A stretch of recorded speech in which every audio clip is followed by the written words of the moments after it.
What did Draymond Green say? Y'all gonna get this podcast. Y'all gonna get this podcast. What's good, y'all? It's your boy Pat the Designer back at it again. I know the setup looks crazy right now. Everybody in here probably like, what the heck? Where's he at? So back at the crib last night. Actually, I don't know if you can call it a tornado, but it looked very tornado-like to me. And we have no power at the house. So we are up at the parents' house. I packed up the whole setup because, as Draymond Green said, y'all gonna get this podcast.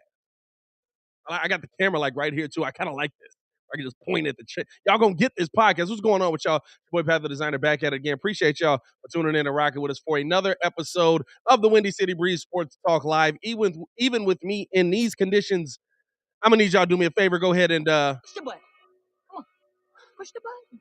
Come on, push the button. Yeah, come on, push the button. hit that like button, subscribe to the page because we do talk Chicago sports daily on this channel. It's the only channel talking Chicago sports, how Chicago talks. So make sure that you get in tune with us, man. We got a lot to get into today, especially after last night, right? Like, bro, last night was crazy. Was anybody else affected by the storm?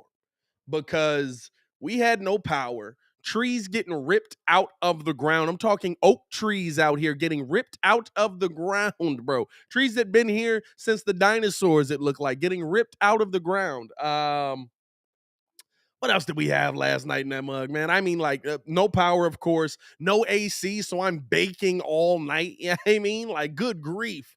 Didn't get to watch the finals with you guys or watch the finals at all. So, like, after this, I'm going to cut the finals on a TV and actually watch the game. Of course, I know the Warriors won, but I have no idea what went down.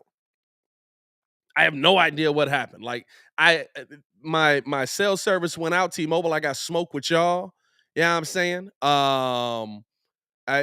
Our cell service was out the entire night. So like I couldn't get any updates. I couldn't get nothing, man. You know what I mean? But hey, man, y'all gonna get this podcast. We're back at it again. Appreciate y'all for showing love and tuning into the show. Let's get into a little bit of what's on the docket today, man. Of course, first things first, we do appreciate y'all for showing love. If y'all want some exclusive content, make sure to check out the Patreon, man. We got stuff that we're going to be dropping every single week. We will still be dropping this week because I brought the whole setup with me. We're going to get into a whole bunch of different stuff, of course, NBA Finals, any kind of topics over on Views from the Bleachers podcast, man. So check that out in the description below as well. Also, gonna get into some Zach Lavine talk today. Got to talk a little bit of Zach Lavine because the Bulls are expected to re-sign Zach Lavine, which is what we all expected, right? Like, I don't think there were many people in here. There were some people who got, right? Like, at this point, don't you feel like you just got? Like, at this point, if you're still falling for Clutch Sports' ploy, don't you feel like maybe you're not paying attention? But the Bulls expected to re-sign Zach Lavine. No surprise there. Also expected to be looking to trade Coby White. So we're going to get into all that and more on today's show, man. Appreciate you guys for showing love and bearing with us through some of the less quality looking digs. But hey, man, we're going to keep it cracking. Let's get it off. Let's get it started here, right? Let's get it started. And let me pull up the Twitters here over in the Twitterverse, because the interesting thing about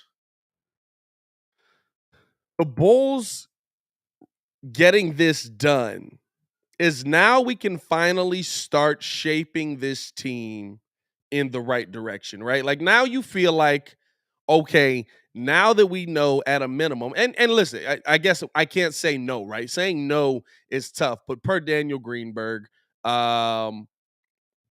who's reporting per Jake L. Fisher. I love Daniel Greenberg, bro. I'll always put Daniel up here because Daniel always like, he always says, like, I'm a tweet what somebody else tweet, so don't say nothing to me, say it to them.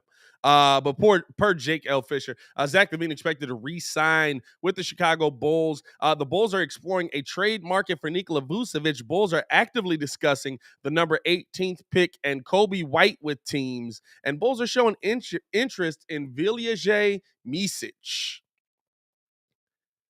Here's the interesting part, I think, for me when I look at at least the beginning, right? Now we know where this team can start to be built from. Now we know at a minimum the basis of this team. And I'm not gonna lie to you, if you're a Bulls fan, right, and you watch what we're seeing in the NBA finals, you should feel good about rebuilding this team. Yes, you do need superstars to win. As you can see, there seems to be a little bit of a difference in the NBA finals right here, where Jason Tatum hasn't shown up in a couple of games, Jaylen Brown hasn't shown up in a couple of games. They basically pick which games they're going to show up in, right? But you feel like with a team of similar build to that, I can get to an NBA Finals in this modern NBA. I'm not saying that Zach LaVine is a superstar player, but I hate to tell people this: 200 million doesn't buy you a superstar in the NBA anymore. 200 million is not buying you a superstar in the NBA anymore. Your superstars are getting 250 to 280, 290. We're talking 212. Zach LaVine is going to get his money. He should get his money. He's going to be back here. And now you can start to build your team around him. Now you can see what other pieces are going to come in, right? Because it's a vastly different team if Zach LaVine's not on it. And I think the entire time, I've expected the entire time that the Bulls were going to be in on a re-sign on Zach. But I think the part that you had to question was, did Zach want to be the face of a bigger franchise than the Bulls? Did Zach want to be the face of the Los Angeles Lakers? Which, Bulls fans, listen, I know we got our love. They're bigger. They're bigger, right? Did Zach want to be the face of that? Did Zach want? I never thought San Antonio was truly in play. I never thought Portland was truly in play. Why the heck would he want to go be the face of the Portland Trailblazers, where you can't get any help out there, right? At a minimum in Chicago, and I think this is a difference maker here, right? When you look at Zach LaVine re-signing here, because to me it also talks about how Zach LaVine views Chicago as a place where they can get free agents now. If you're in the same situation where Derrick Rose and some of those guys were, Zach LaVine's probably out of here, right? If you're in that same situation where, hey, y'all want to come play with D Rose and Joakim Noah and Taj Gibson, y'all want to get up in here? We got a squad running right here, but you also got Garpax. I didn't. I mean, but that shouldn't matter, right? You want to be with the players. Nah, you got Garpax. I don't want to be there for that. I don't want to be a part of that clown show that was in Chicago. I don't want that. Now, if Zach LaVine's re-signing in Chicago, that means that Zach LaVine feels like the Bulls can go out and also find pieces that can get him closer to a championship than he was the year before. Not to say that he's going to win a championship, but gets you closer to a championship than the year before. You don't re-sign if you don't feel like you can win, or if you feel like you're just a first round exit again, right? And we know the Bulls got a couple of different options they're looking to go for. I don't know why I got the headphones on, at least until Ringo and then pop on. But we know there's a couple of a couple of options that the Bulls are looking to go for at the big man position. We know there's a couple of pieces that they feel like can improve this team. We've heard Mitchell Robinson. I don't know, right? Like the second part of that is one of the more interesting parts. The second part of that tweet where it's talking about Vooch possibly being the Bulls are exploring the trade market for Vooch. They're trying to see what a market is for Vooch, which I like that as well. Does not mean the Bulls are trading Vooch. What it means is that the Bulls are trying to see what the value is on him now. And guess what? At the trade deadline, that value might be even more, especially if you're on a team where you're just trying to move some money out of the way and start this rebuilding process. But maybe you got some pieces that are in place. I like that AK's doing his job. That's sad that's the baseline for what we want the Bulls to do. The AK's just doing his job. That's like making these calls on Vooch. Hey, what's the what would you do for Nikola Vucevic? Where's the trade market? He's got an expiring deal. This is where we can look here. Like that's just doing his job, and that's why Zach LaVine feels confident enough to resign here. I believe. You've got competency and leadership in the building. When's the last time we could say that? When's the last time we could look at this team and say there's competency and leadership in the building? All the way up. Whether you like Billy Donovan or not, the players love him. The players say he's a good leader. The players say he's somebody they want to play for. And that's where it starts, the coach. And then you keep going up and you're like, oh, wait, there's competency and leadership at the GM position. Oh, let's keep going up. Oh, there's competency and leadership at the president of basketball position. Oh, wait, let's go up one more step. Oh, is it not Jerry just hiring his friends that shouldn't have been fired back in the 80s to come finish the job and destroy the team he's built? That was a White Sox take. Don't worry about that. I got some personal things on that. Are you telling me it's Michael Reinsdorf calling the shots here instead? Guess what? We got competency and leadership all the way up. That's the first time we've ever been able to say this in this organization since Phil Jackson. Honestly. Phil Jackson, as much as people dislike Jerry Krause for not like re-upping that Bulls team the way, kind of moving them in, Jerry Krause got you 6 championships. Jerry Krause built those championship teams. Jerry Krause kept that championship team together. And as much dislike it, Jerry Krause had forward thinking. He was trying to get T-Mac in there, John. Mike was like, nah, we not doing that. I'd rather have bad back Scotty.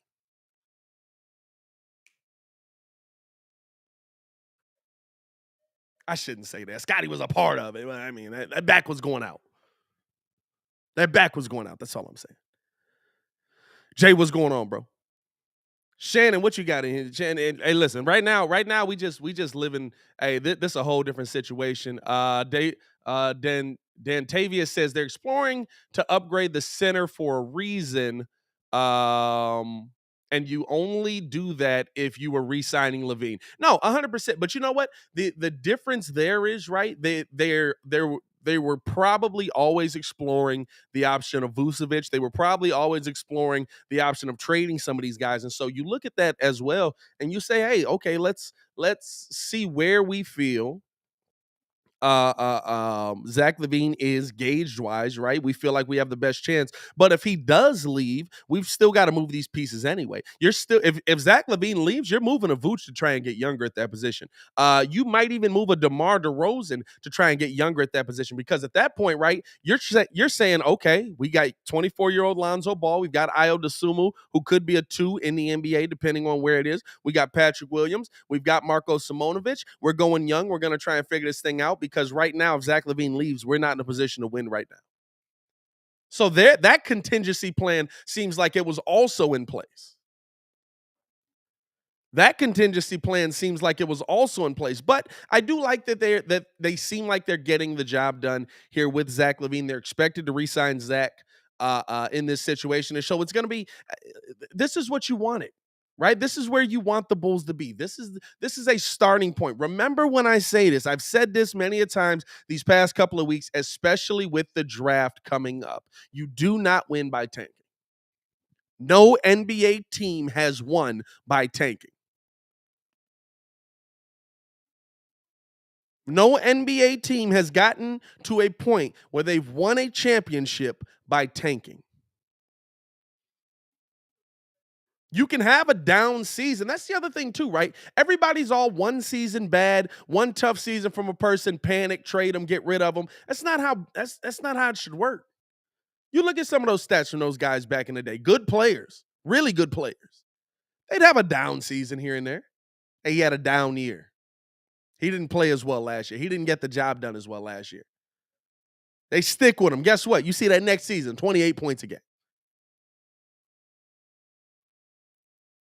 You know what I'm saying? So like I don't like how quick we are to just blow things up and get rid of it and you got to tank here. Tanking does not win you games.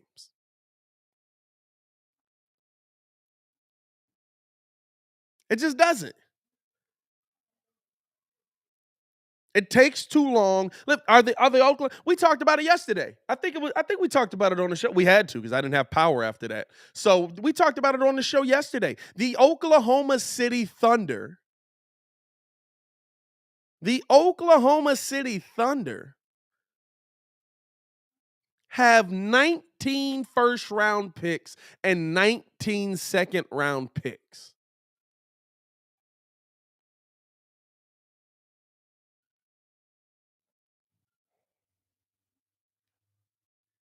Nineteen first round picks and 19 second round picks. What are you doing with that?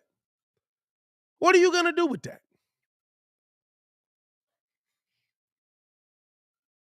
That's where you're not building a winning team. You have to have a basis where you start things off winning. You have to have a basis where you're starting off the winning. You add pieces to that. Listen, you think that if the Boston Celtics lose in the NBA Finals, they're just going to say, "Oh man, this is tough. I don't know what to do here. We're going to blow it up now. We didn't win the championship." Or you think they're just going to say, "Hey, run it back with the exact same five." Nobody does that. Nobody does that. You know what I'm saying? So it's a process. But the process works when your team actually has talent and then you add something to it. Not when you are devoid of talent and then you say, "We'll get to winning eventually." That process never works. What Shannon got in here? Shannon says, "Yo, Pat, hear me out. I think we should move DeMar to the bench for real. He's in the way of Patrick Williams' growth. What do you think?" No, you're not moving DeMar DeRozan to the bench off of his best season. I think Patrick Williams is going to develop no matter what. I think people just don't want to wait for it. Like, again, same point. People don't want to wait for it. People don't want to wait for Patrick Williams to become the player that AK thinks he's going to become. People don't want to wait to see if he's going to be able to actually play the game of basketball at a high level. Nobody wants to wait. Because what is waiting is, oh, we're not winning a championship right now. We're not winning a championship this season. Yeah, that's how it works. That's how basketball goes sometimes. Sometimes it takes time. You see, what people don't pay attention to is how many times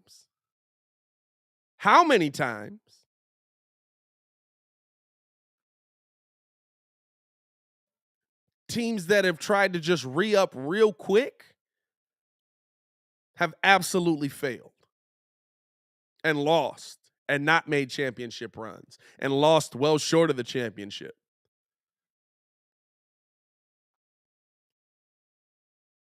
You know what I'm saying?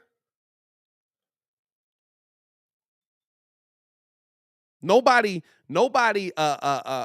wins like that. The Golden State Warriors, how long did it take them to get here? The core wasn't supposed to be Clay, Steph, and Dre. What was the core supposed to be? Monte Ellis, Stephen Curry.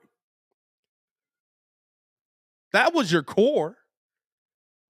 That was the team that was supposed to go all the way. That was the team that was supposed to make a run in the finals. Maybe you had Klay Thompson in that, but it was supposed to be Steph and Monte Ellis. Guess what? That core didn't get the job done.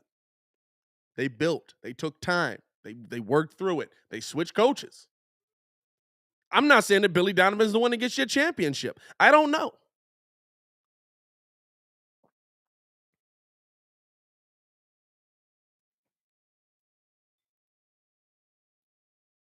But it's one of those situations where you have to take that time. And they tried the Steph and Monte experiment. Guess what? They were, hey, listen, Portland, you might have, if you had took a page out of their book, you might not have waited so long with Dame and CJ.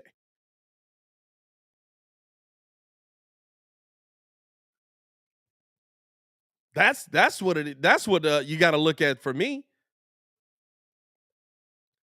If you took a page out of their book, they were like, yeah, this ain't gonna work.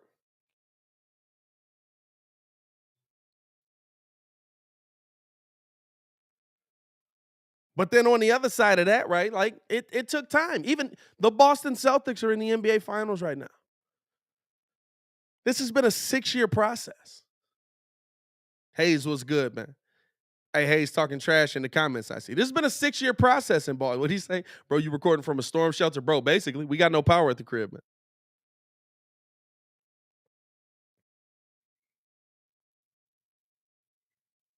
Now, in that process, they won a lot of games, right? In that process, they've gotten a job. They've gotten to the Eastern Conference, 3 times? They finally made an NBA Finals. It's a process, though. It's not quick. So that's why to me, right, the re-sign of Zach Lavine is so big. And I'm willing to wait on Patrick Williams. I'm willing to wait on these other guys because if you're going to win, you're gonna need somebody that's gonna move in the right direction. Ray, what's good, man? He said, first time here. What's going on with you, bro? The studio normally don't look like this. I feel bad. This is the weird part about it, right? Like I'm so like I want everything to look perfect and nice, and I got the nice backdrop and you dig, and like now I'm sitting in this is literally my mom's family room, and I'm literally just in this mode like, hey, what if new people come in? What if new people come in?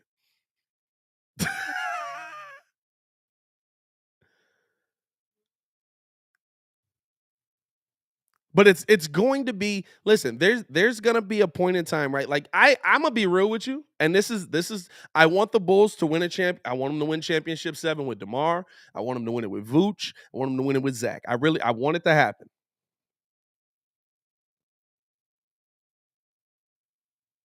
But this is the thing that I want people to really look at. I believe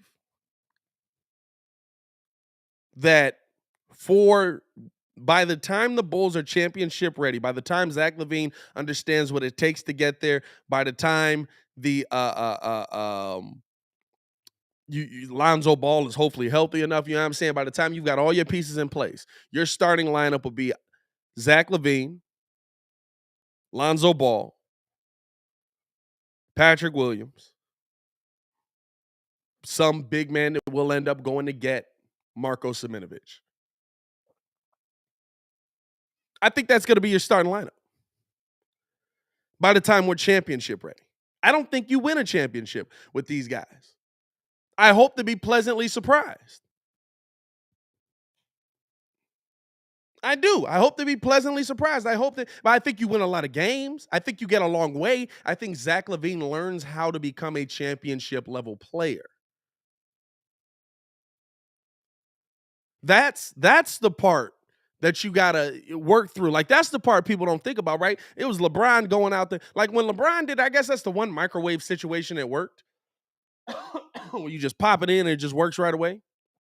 Deja was good. Shay was good. Who else in here? Jacquees was good. I think that's the one quick situation that worked. But even that, right? Like LeBron said, I had to learn how to win. I had to learn how to get to that point. I had to figure out what I was doing there. I didn't know how to be the leader of a championship team.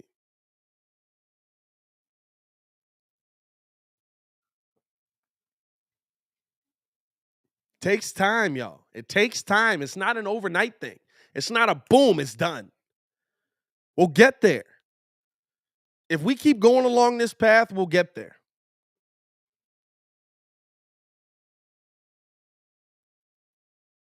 But I do love that this team is trying to compete while adding that because I believe that's the way you get to a championship level team. Boston Celtics had Jason Tatum and Kyrie. Add Jaylen Brown, add Marcus, all of that. But you had a good team to start. That's the beginning of it. That's the beginning of it for me. Let's look at some of the other things that they said, man. First off, appreciate y'all for tuning in and rocking with us, man. Appreciate y'all for showing love to the show. If y'all could do me a favor real quick, go ahead and Push the button. Come on. Push the button. Come on, push the button. Yeah, come on, push the button. hit that like button, subscribe to the page. We do talk Chicago sports daily on this channel. It's the only channel talking Chicago sports, how Chicago talks. So make sure that you get in tune with us, man. Daniel Greenberg dropped the tweet from Jake L. Fisher. who dropped a article on Bleacher Report just talking about Zach Lavine resigning and some of the other things that he saw in there. Make sure you guys go check the article out over on Bleacher Report. It's a very good read. But some of the other things I found interesting in there, right? The Bulls are actively. See, there's a difference, right? You see the difference in wording there? Two, Bulls are exploring the trade market for Nikola Vucevic. Let's see what it is. I want to see if there's a market for Vooch, and based on what that market is, maybe we'll move him. Bulls are actively discussing the number 18 pick and Coby White with teams. Actively. That means that right now, AK is on the phone like, what can I do to get Coby White off of my basketball team? What can I do to get Coby White off of my basketball team?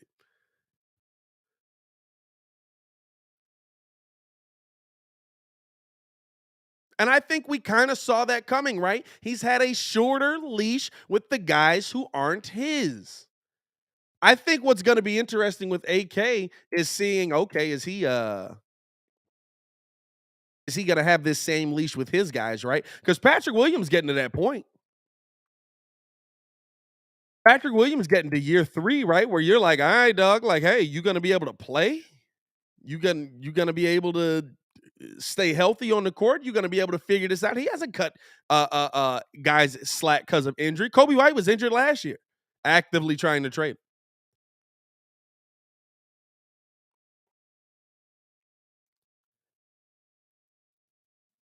Coby White had shoulder surgery, actively trying to trade him. And so you're adding that in to what's also there with the 18th pick. To me, that's where it gets a little bit interesting, right? Because I do feel like you can find a solid role player at that 18th pick. I do. I feel like you can find a really solid role player at that 18th pick, a player that'll be able to come in. I love that Muggs are commenting saying that this looks like the desert behind me. That's hilarious. This is just a couch. Hey, I've seen that comment like 4 or 5 times, bro. This is literally just a couch. This is hilarious. Like I can touch it. It's not. It's a couch with like a cover on it. um, but no, I feel like you could get some really solid pieces at the 18th pick. And make sure y'all check out. I don't know if you guys watch Locked On Bulls, but you should be watching it because it's me. It's Hayes from Chicago Bulls Central. You're not getting that content anywhere else. We be having to tamper ourselves a little bit sometimes. We get a little excited. We did an episode yesterday basically talking about some players that might end up slipping outside of the lottery that I'm not going to lie to you. I don't need if you watch in the comments, you know what I mean? I don't need not I don't need. I'm saying it wrong. I don't believe that they'll be there when it's our point to pick. I don't believe that they'll be there when it's the 18th pick because they're that good of a player. So make sure y'all check that out on Locked On Bulls.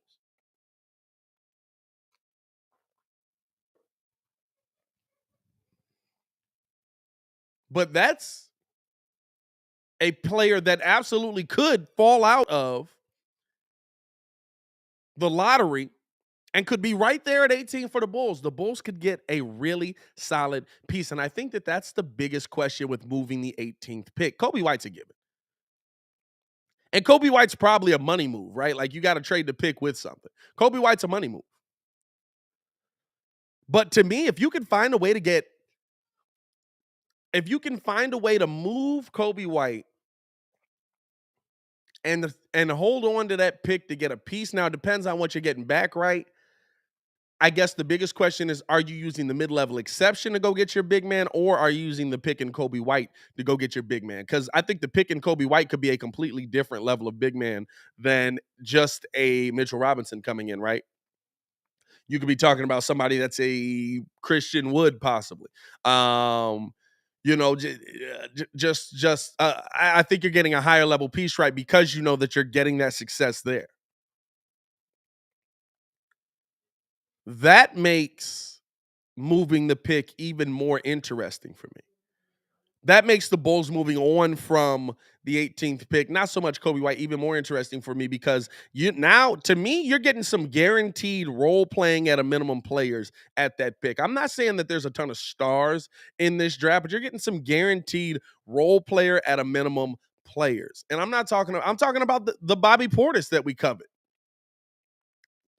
Yeah, I'm saying like I'm Bobby Portis, maybe a Daniel Gafford couple years down the road. Yeah, I mean like there's some nice level pieces that you're going to find in this draft at the 18th pick. And so if they're moving on from that, you're probably feeling like you're getting a solid piece there.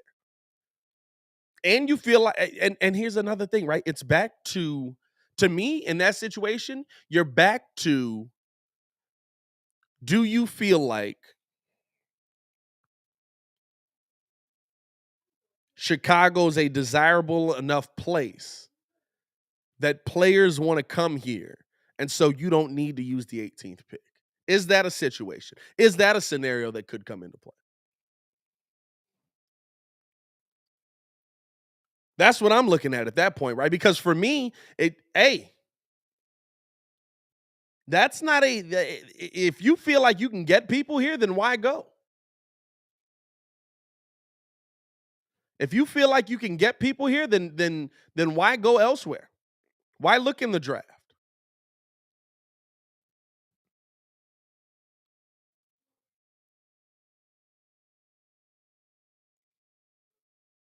You know what I'm saying? Like if you feel like you can get a guy in here that's going to come in here and knock down shots, and you can go out there and you can get a guy in here that's also able to come in and be a solid big man. Yeah, I want NBA ready players over the draft any day. We're to a point now where potential is nice. I want proven. Potential is nice. I want proven. I want to see guys on the court that I know can play. There's some players that I feel that good about in the draft, right? There's some players that I look at and I say, oh, that's going to be a real nice piece. He's going to be a solid piece. He's going to be able to contribute season one, play one, day one. There's some of those in the draft as well.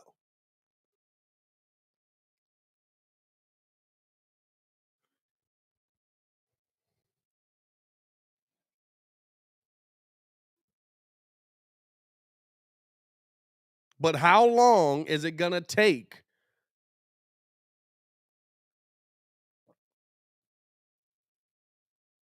for you to look at it? I got a little sidetracked because I saw Baki's name popped up.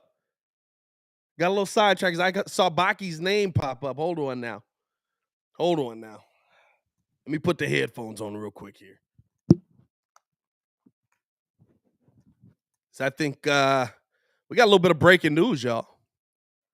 We got a little breaking news coming in here. Hold on, let's get a little. Let me cut it down just a little bit. It'd be coming through blasting. We got breaking news.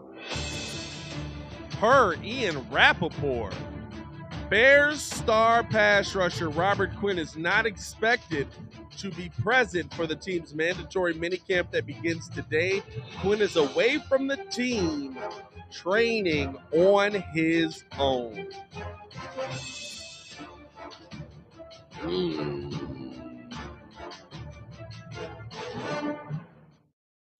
That's interesting. That's interesting. That is an interesting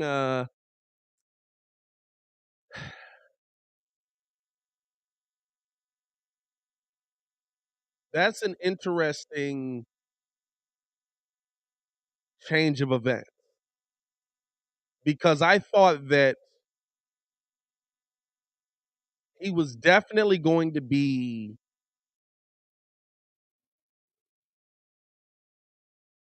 at training camp, ready to go, ready for the Bears to really make a start. Is this a message? Is this Quinn just training on his own? We know that Quinn has trained on his own before. We know that Quinn has trained on his own before, but to be willing to deal with the fine at this point, because there's going to be fines, there's going to be, you know what I'm saying? Like there's going to be penalties brought upon him, maybe some sort of suspension, something like that. Probably not during season. But is this Robert Quinn sending a statement that he doesn't want to be a part of this Bears retool? Is this Robert Quinn sending a statement that he doesn't want to be a part of this Bear tool?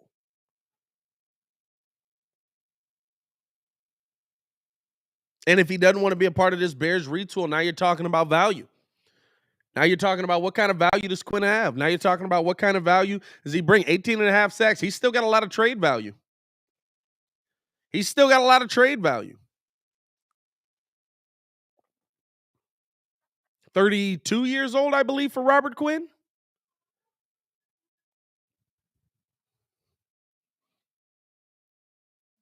How does Ryan Poles navigate these waters? I'm kind of here's the thing, right? I want Robert Quinn on the team.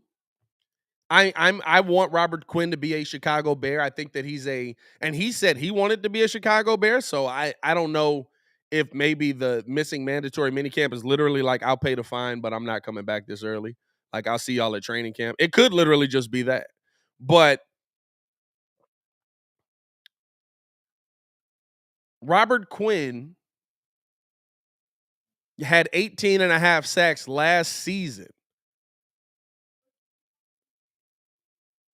and never looked like he had as much help as he could on some of these teams out there. Could Denver be in play there? Could I? Because they hey, listen, Denver re-upping it with that defense, and they're like, hey man, we thought we had the best defense in the AFC West, and then everybody just started adding players, and now we got Bosa and Mack to look at across. You know what I'm saying? Could Denver be in play there? Could the Raiders possibly be in play there? That threw me a little bit. I'm not gonna lie. I kind of expected Quinn to show up. What do you guys think on draft capital for Robert Quinn? What do you guys think? I'm sure draft. Well, I guess it would be draft capital. You're probably trading them just for picks. You're probably not getting a player back.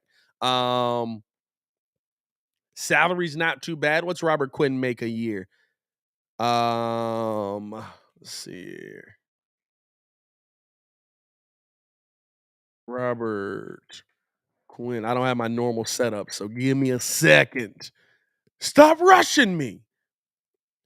5 years, $70 million deal. He's technically still got 3 years left under contract. 12 million this year, 13 million next year, 12 million. 12.8 this year, 13.9 next year, 12.9 year after that. And here's the question. Here's the first question, right? Is this us jumping the shark? Or is this serious? Is this us? I feel like Robert Quinn's done this before, if I'm not mistaken.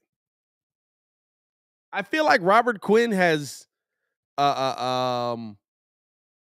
stayed at home during mandatory minicamp before, if I'm not mistaken. I don't think that this is a new phenomenon for him.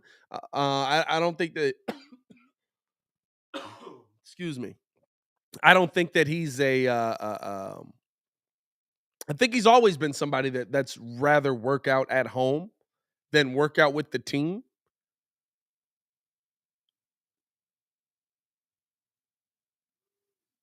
But it does open the question. Is this him saying he doesn't want to be here? Is this him saying that he doesn't want to be a part of this rebuild? Is this him saying that he doesn't? And I'm calling it a rebuild. Listen, we got players in here that I had to relearn names for, bro.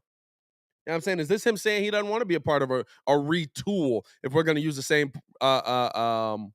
terminology as Ryan Poles? And how does Ryan Poles navigate these waters? Like I said, I don't want to see it. Right? I would rather have Robert Quinn there, but I kind of want to see what Poles is able to do with this. I kind of want to see how Ryan Poles is able to navigate choppy waters here. We saw what he was able to do with Larry Ogunjobi. He got the deal done. I love the decision on him. Things got choppy. Hey, no, we're going to cut bait here.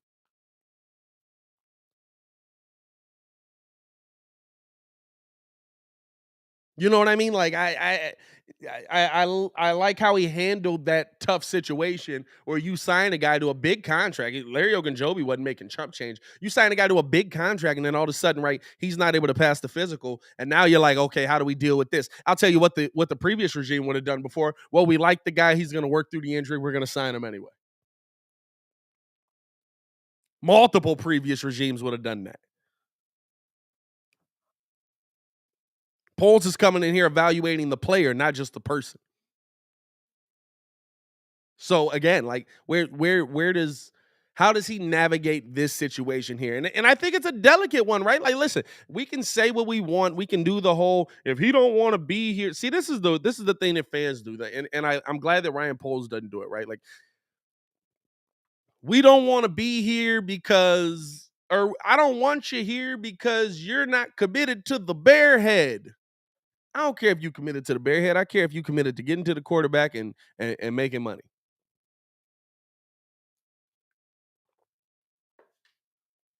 I'll tell you what. You think Von Miller's committed to anything but that Bronco?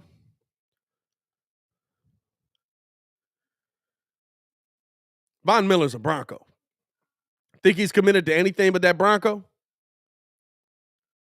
But guess what? He playing for the Bills right now because he feel like he can get another ring. He played for the Rams last year and was excited to be on that team. So he thought he could get a ring. Got one. He's a Bronco. I don't care if you committed. Can you play? Can you get to the quarterback? Are you going to be a distraction on this team? Football's a 53-man roster. You kind of can be to yourself. And you hear a lot of players talk about it, a lot of former players and stuff like that talk about it, be like, we really didn't talk to him. He came in, he did his job, he got to the quarterback, he killed some guys, and he got out of there. I hear former players talk about that all the time. Heck, even in basketball, although in basketball, I think it's a little more of a rarity. But even in basketball, right, like Dennis Rodman apparently just didn't talk to anybody on the team. Didn't talk to Jordan, didn't talk to Pippen, messed with Kerr a little bit. But he wasn't like kicking it with all the stars, you know what I'm saying, night in and night out. He wasn't hanging out. Baki says, if this was Quinn missing the mandatory minicamp with the same old coaching staff, it's not a big deal. But because we got a new coaching staff and new front office, it's a big deal to me. Now that's an interesting assessment of it. I will give you that, right? Like I would think there was a new scheme, but Quinn's been in a 4-3 before. This isn't his first time in a 4-3, but a new scheme you would think would lead you to want to be there, want to work with the guys, but again, like really, is this a yes, I agree with you, Baki. I would rather have Robert Quinn there because it's a new regime and because it's an entirely new setup.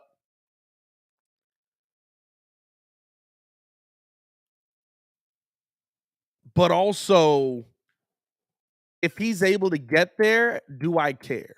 If he's able to get to the quarterback, do I care? If he's able to get a strong pass rush, do I care? That's really what it comes down to for me.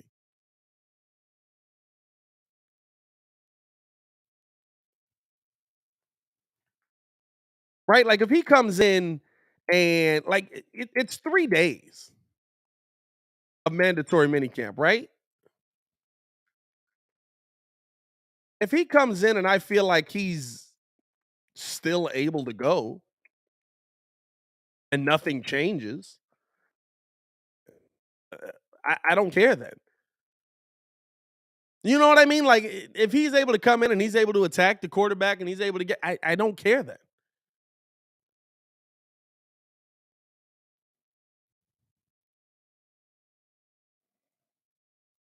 So for me, like I think the biggest question on it is what does it mean? You know what I'm saying? That's what does is there an underlying meaning on this? Is there a bigger meaning on this? Is there a I don't want to be here even though he told us he wants to be here, right? Like that's the reason why I'm looking at this and I'm saying what does this actually boil down to? Or are we overreacting on this? Or are we overreacting on this?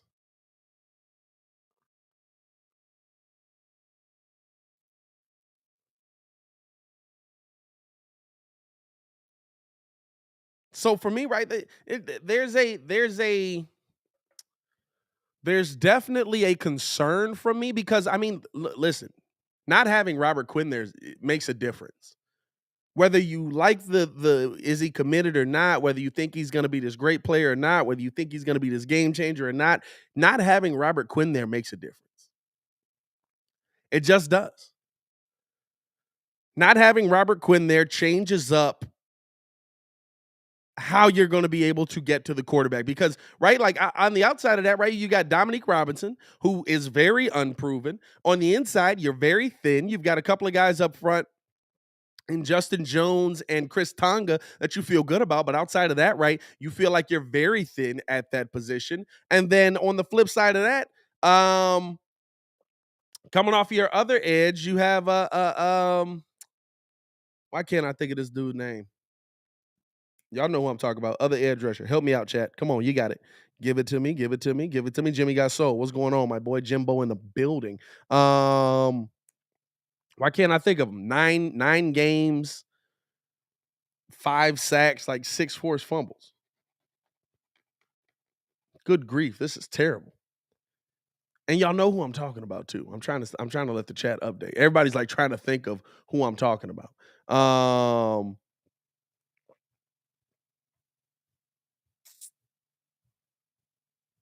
Gibson. Thank you. Thank you. BJ. Shout out to you, brother. You got him on the other side. But outside of that, you feel like you're pretty thin, right? Travis Gibson, yeah. Or Travis Gibson, I should say. Outside of that, right, you feel like you're feeling a little thin on that defensive line, especially if Robert Quinn doesn't re-up.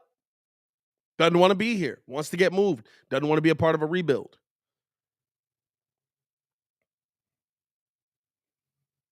There's some nice pieces on the defensive line, but you were kind of counting on Robert Quinn to be a big part of that. I'm not saying that he's not going to be there. I'm not saying that he's not going to be on the Bears. This literally could be him just saying, I don't need to come to mandatory minicamp. It's minicamp. I'll take the fine. I'm enjoying my time where I'm at. I'm living my life right now. I'm at home with my family. I could be, I'm saying like I could move. I'll be back for training camp. There's nothing to worry about. Don't lose your minds over this. But there's also the other side of that brings on speculation. This is a new regime. This is a young quarterback. This is a young, like Akeem Hicks said it, right? Akeem Hicks told the truth when he went down to Tampa. He said, my first 2 years, I had Drew Brees and I had Tom Brady. My first few years. He said, in Chicago, guess what? We didn't have Drew Brees and we didn't have Tom Brady. That's the truth. When players start to get older, they realize that they might not have the same level of play the older they get. They realize that they need to maximize their time in the NFL. They realize that they need to maximize what they have the ability to do in the NFL. And if you're just getting in here, the whole reason for this, Bears pass rusher Robert Quinn, per Ian Rappaport, is not expected to be present at the team's mandatory minicamp that begins today. Quinn is away from the team, training on his own.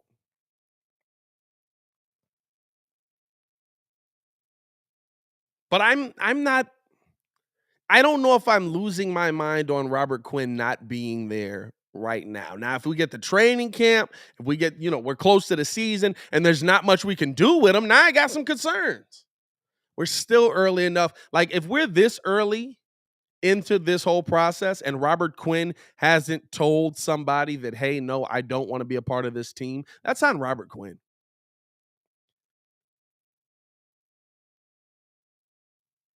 Because you're just setting yourself up for a bad situation if you get traded by the time training camp gets here. You're setting yourself up for a bad situation there because, hey, you're behind the 8 ball, my boy. We playing a whole different you dig here, unless you go straight into the 3-4. Or you're going in, you're trying to build a relationship with these guys, trying to build a rapport with the guys you're playing next to. Jermaine says Robert Quinn's under contract. He'll show up or lose money. He doesn't want that. I'll say this, right? Mandatory minicamp, you don't care as much. Like, there's going to be a fine.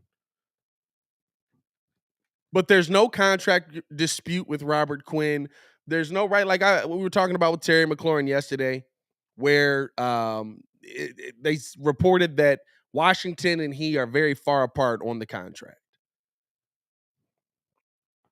That's a contract issue. That's an issue that only signing a deal will fix. I don't really see an issue here.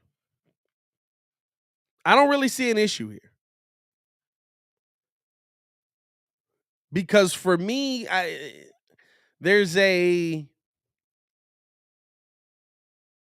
he's already paid for the next 2-3 years. He's already set to go.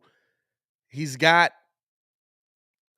players next to him that he played against the season before. He's got a couple of new guys in there, but he's got Chris Tonga in there. He's got some guys that he's been on this line with before. He's got that rapport. He understands. I mean, listen, at the end of the day, his job is to get to the quarterback. It's not going to change too much. The terminology may change, but terminology is something that he probably can work on at home during mandatory minicamp. I'm not overly concerned by this.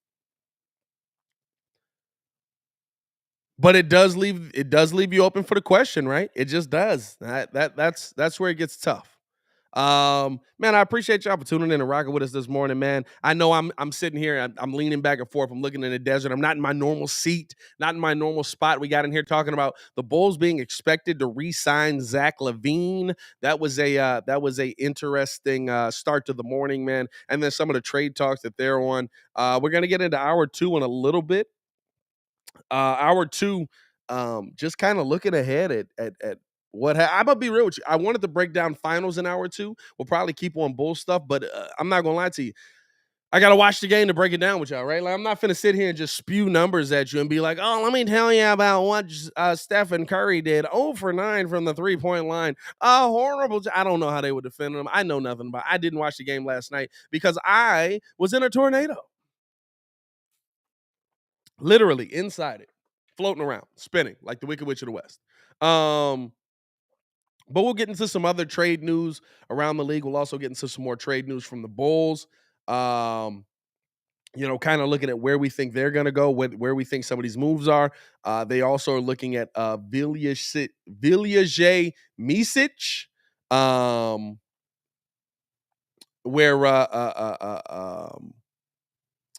to come in for the Bulls. He's 28. I don't think he's played in the NBA.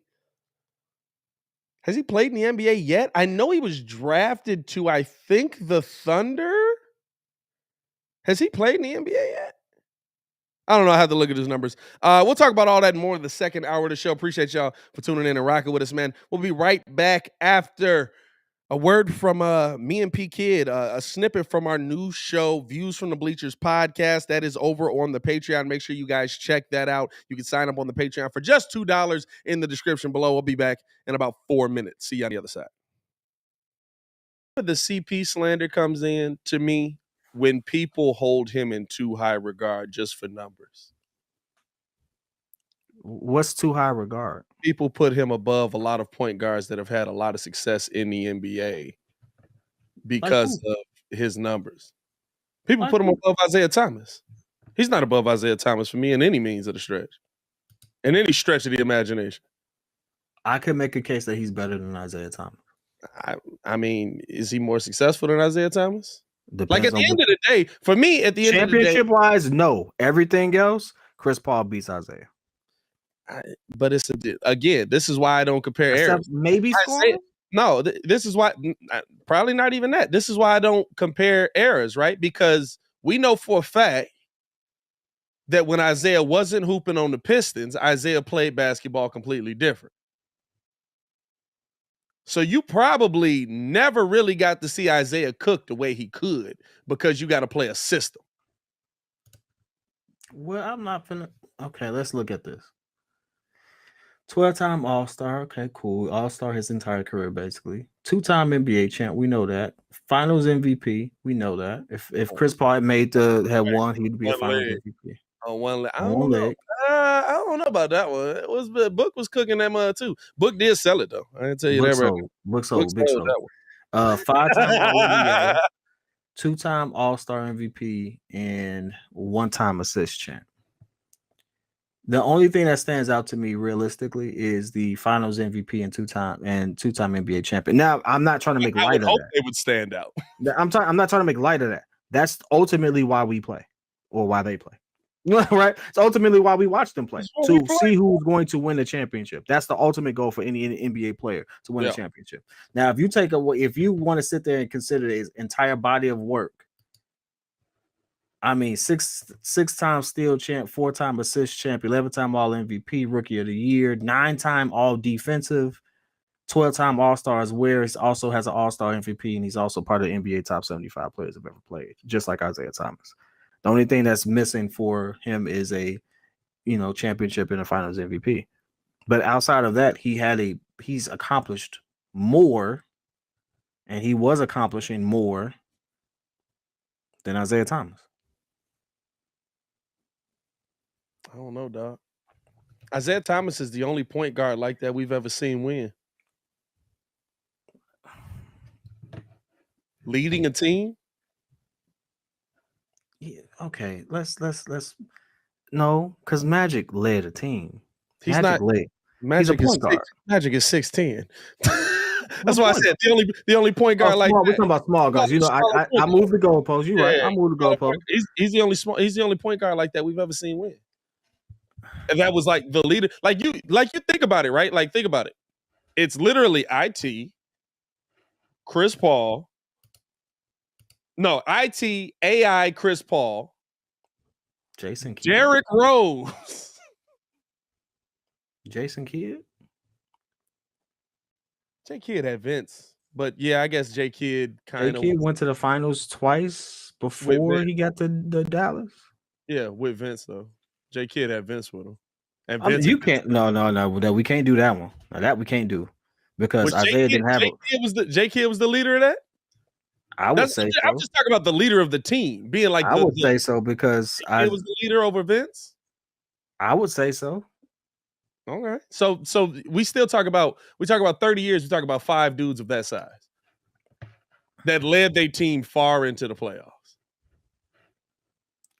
Like there's not many, and then after that, you start to see them dudes come in. I'm not because this is gonna sound stupid. Some old heads gonna be like, he don't know what he's talking about. I just want to word it correctly.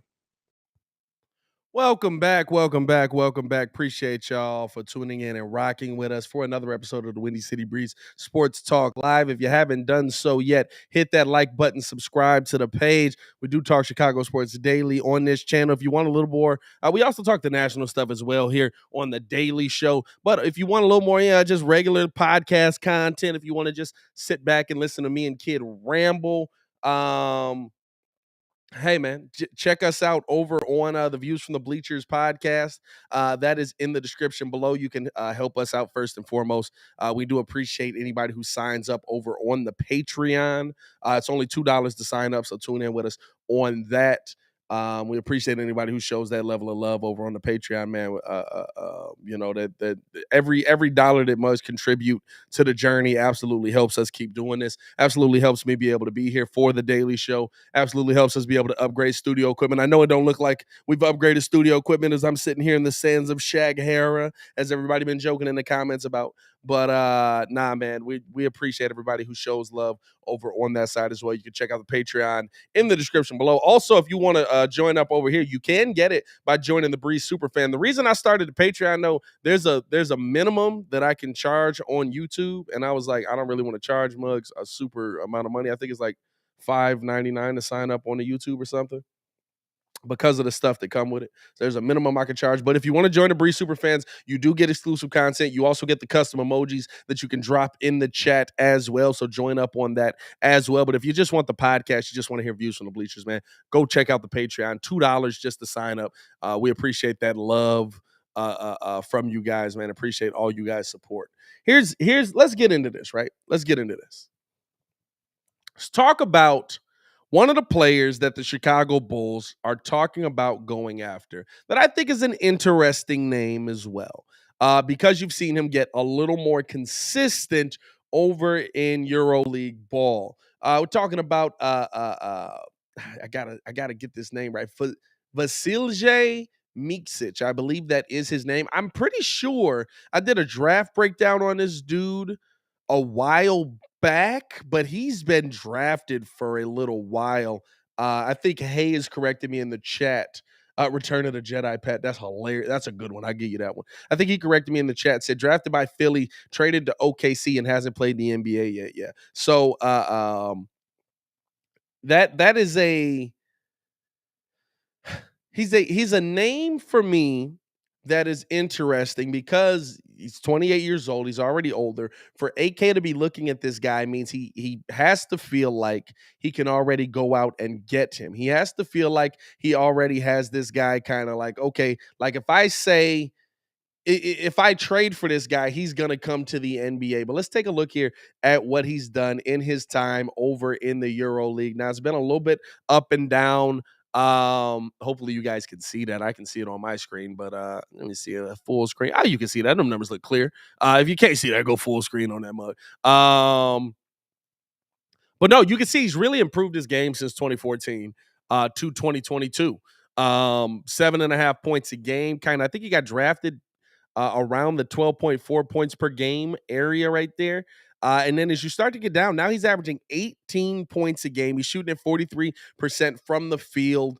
I believe only 30% from three last season. Yeah, 30% from three. Been very up and down his 3-point shooting. Does attempt quite a few of them. Attempted 8 3-pointers a game, like almost 9 3-pointers a game last year. He made a solid 3 of them, 2.7. So it's kind of probably the range you're gonna see him in more so than anything. But listen, he's an interesting name. That I think the Bulls could go after. He's somebody that I think could be a nice piece on the Bulls.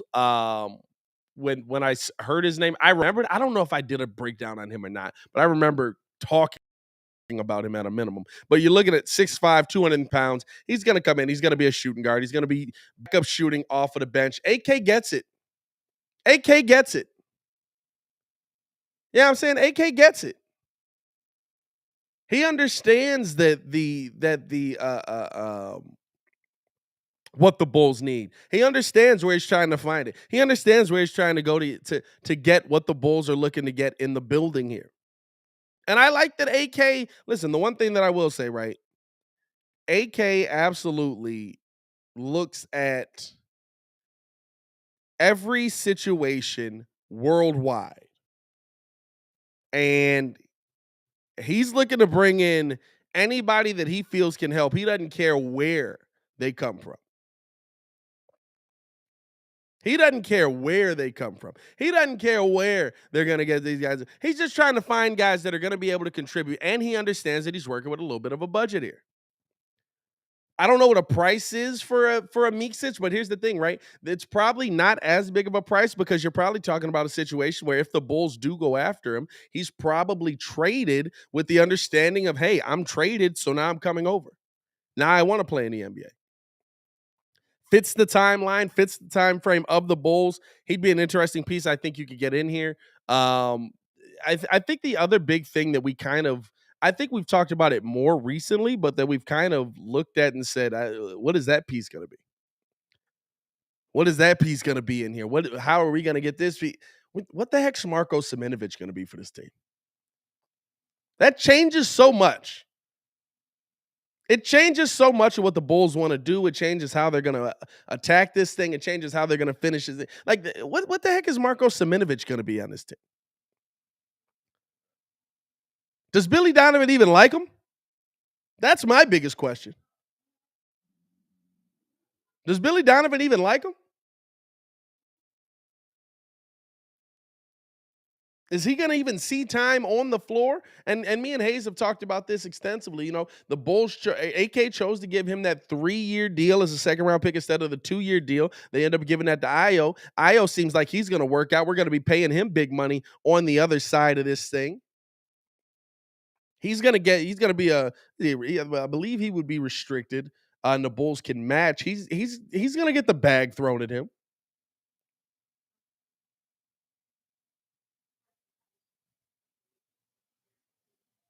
So, like, you, there's some pieces on this team, right, that could make things obsolete. But how long can you wait? How long can you see? What is Marko going to be next year?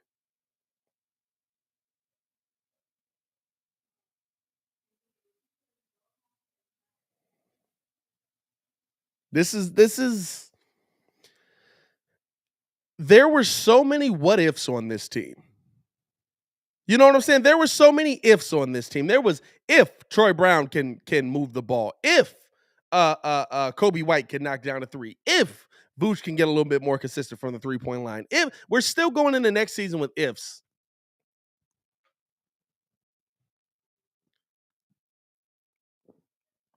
And that's why I like the re-sign of Zach Lavine. That's why I like that the Bulls are moving in this direction. That's why I like that they're keeping talent on the roster. I need some ifs. Or I need less ifs. I need more sure things. At a minimum, I know Zach Lavine could give me 27 points a game.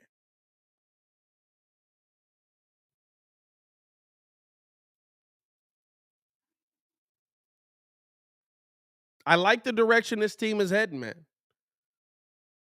Vasilije Micic is a good piece to have on this team, at a minimum, just as a bench piece. You got to understand, we're talking about a bench piece here. I don't know why I got the headphones on still. I'm sitting here sweating, bro. It's hot out here, bro. Well, y'all understand how hot it is out here, bro? I mean, I came up here. I'm not going to lie to you. I came up here for the AC. I am sweating right now. I am baking. Baked beans in this mug. I might as well be out in the desert as much as they joking about it. And the AC's on in this mug. What Kevin Hart said was said his son touched the stove. Hot. That's how it is out here.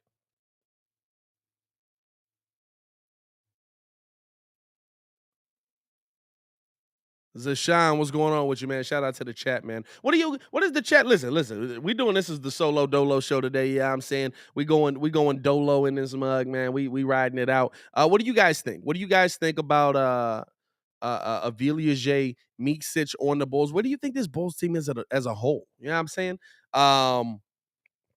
Drop some of those as well. Drop some of those in there.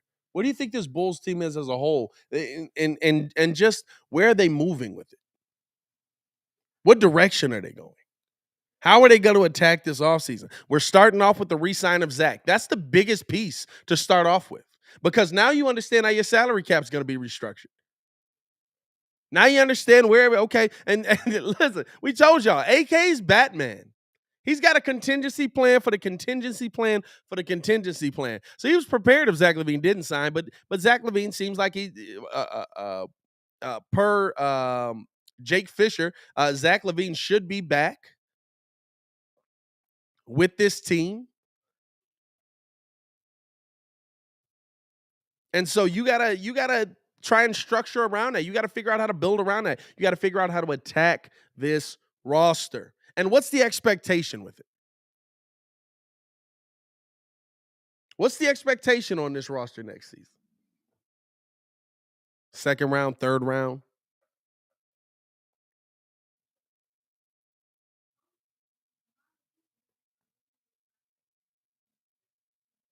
Because that's right where you see how aggressive AK goes.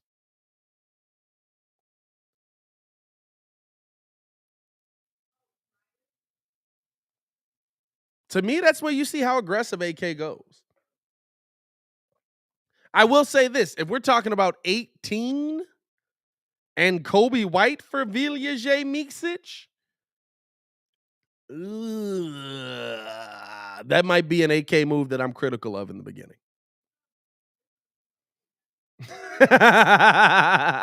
If you drop 18 and Coby White for Vasilije Micic, that might be a move I'm a little bit critical of in the beginning. I'm not gonna lie to you. That's a tough one, man. That's a tough one. Baki says, I need role players who understand their role and can be consistent in those roles. Why is Boston in the finals? It's not just because they're stars, Tatum and Brown. It's the consistency of the role player. That's a great point. That is a great point. Because if you're serious about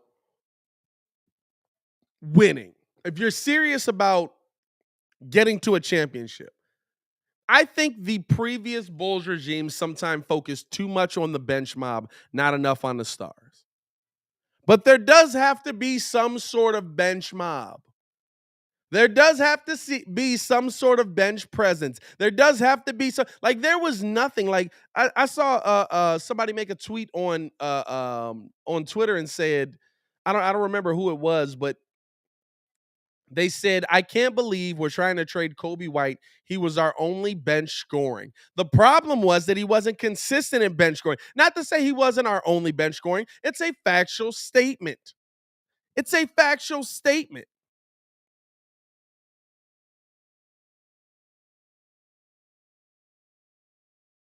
But he wasn't consistent bench scoring. He wasn't great at bench scoring. And so for me, right, like I see Coby White, like if you trade 18 and Coby White for Micic, it's just about, can he be consistent? And he's not a three-point shooter. I just showed y'all the numbers. He's not a three-point shooter. He makes 2 out of 6. So for me, you got to find a shooter somewhere in there. He can score the ball, absolutely, but you got to find some shooters somewhere in there. Broski Bear says Boston is in the finals because Brown, Tatum, Smart, and Horford have that dog in them. Lavine doesn't have that. See, I feel like we're basing that off of one season where Zach Lavine is with DeMar DeRozan. Nobody was saying these things 2 years ago. Nobody was saying that Zach Lavine isn't going to be good if he has a better team around him. 1 year with DeMar DeRozan.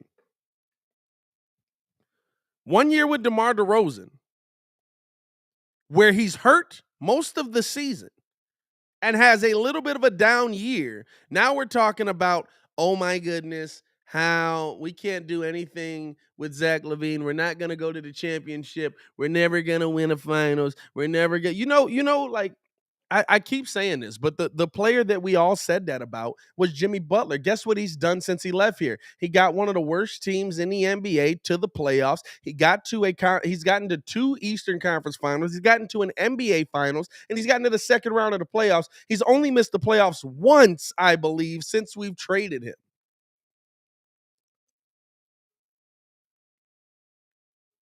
I'll say it again. I said it first hour. I'll say it second hour. We can go a third hour if you need me to. You don't get better by getting rid of talent. 27-5-5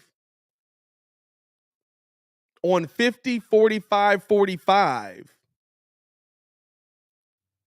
is not a bad player.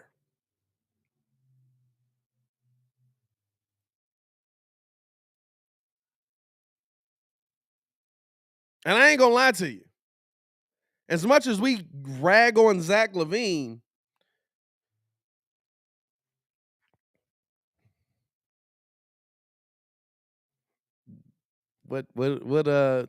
we sure Jason Tatum got that dog in him based on what these finals is doing right now? I ain't even watched game 5 yet, but in the 4 games I seen, little up, little down, little disappearing. I mean, there's some questions there. I'm not saying he ain't a great player, but I also wouldn't say Zach Lavine's not a great player.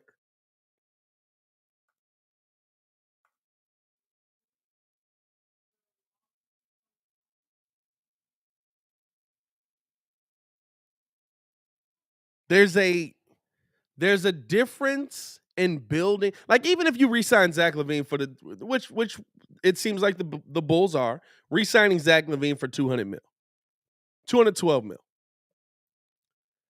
and all of a sudden some disgruntled superstar wants to come play with you because Zach Lavine's really good.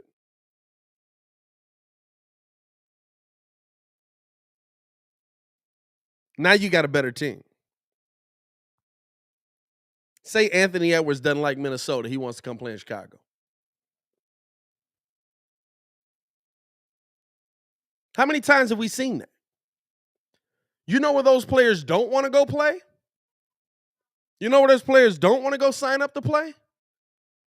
On a bottom 5 team in the NBA. You know how you get to be a bottom 5 team in the NBA? You trade players with talent.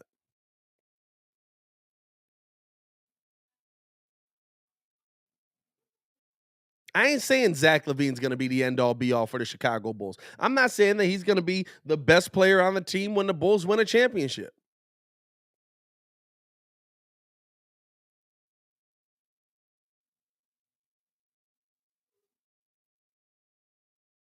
But what I am saying is that you don't get better by getting rid of people that can give you 50, 45, and 85. 27, 5, and 5. Oh, he can't play. Who's up every statistical category every season except last year when he had an injury, he can't play. He's not good.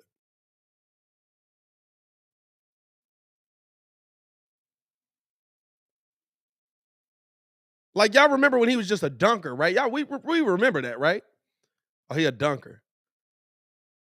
He's not going to be a top player in the NBA. He's one of the best scorers in the league right now. On one knee, he's one of the best scorers in the league right now. He was a top, 12 scorer in the NBA this season?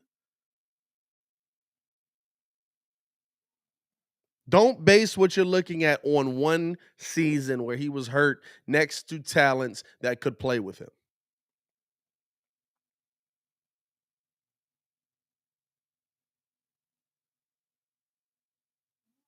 Everybody, DeMar DeRozan took over.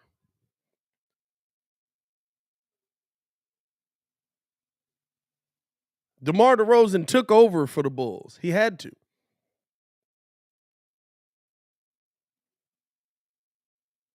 Because everybody else was hurt. Everybody else was broken. He was the only one that was healthy the whole season.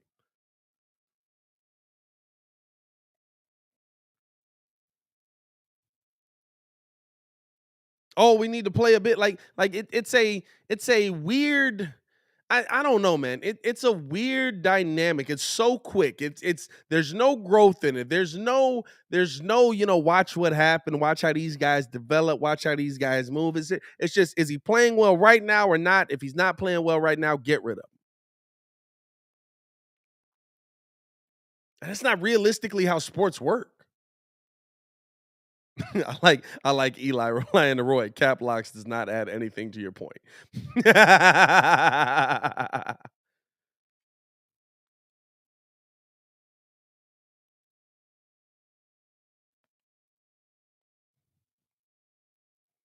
You know what I'm saying? Like, I don't like the how quickly people are to turn on the talents in Chicago. Too quickly.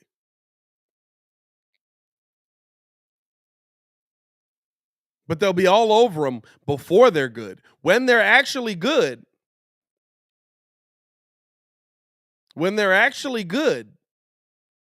then it's, oh, he's not good enough.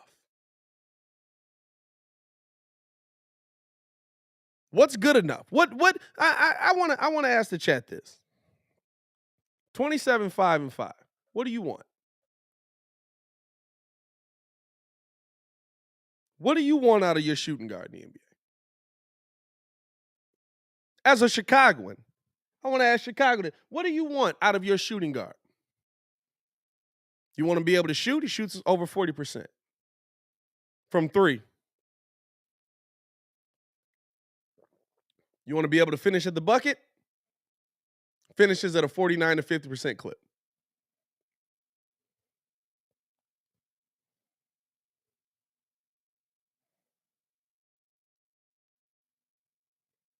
Do you want him to be able to go above the rim? He's a dunk champ. Like, I don't understand what people want from a player. Because I want somebody on my team that can put up big numbers.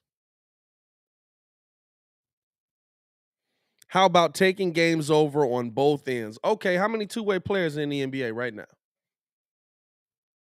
Two-way. Take over both sides of the ball. How many?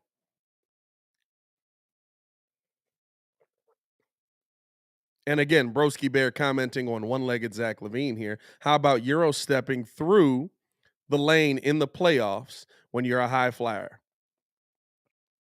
Is Jason Tatum a two-way player, my boy? Consistently?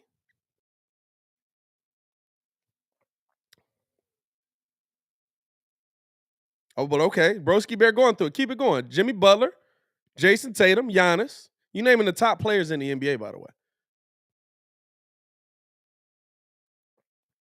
You're naming some of the top players in the NBA. And you've still only got 3. Two-way players. NBA is not filled with them anymore. I don't know if you want your 1990s basketball back, which would be great, but Michael Jordan's not walking through that door. I'm gonna hit you with a little bit of what's buddy name from Boston? John Havlicek ain't walking through that door.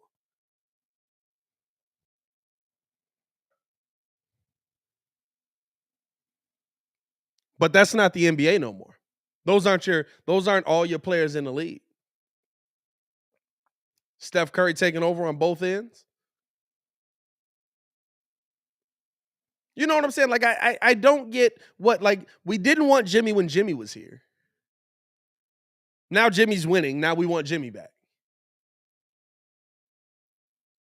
Now we don't want Zach. Marcus Smart is a two-way player. There's your drop-off.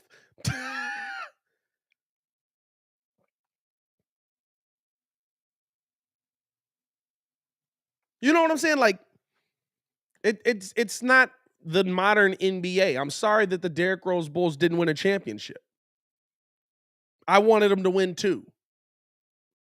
I'm sorry that holding teams under 90 points a game doesn't win you an NBA championship, but those players don't make up the stars in this NBA anymore. They just don't. Broski Bear, now you tweaking, bro. Robert Williams is a two-way player, bro. What are you talking about, brother? What are you talking about, brother? hey, I gave you your voice today, broski. I gave you your voice. Now you just capping out here. I get it. We want this NBA back that where there was nothing but two ways, or there was lockdowns, or there was clamps, and that's all you got. But you know what? You know who our two-way player on the team is? Alex Caruso. That's where most of your two-way players are. They're coming off the bench. They're role players.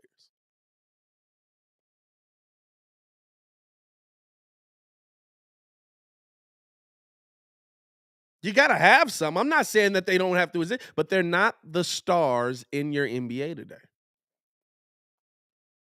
You're talking about your two-way player stars. You're talking about Giannis, PG, Kawhi, Bron,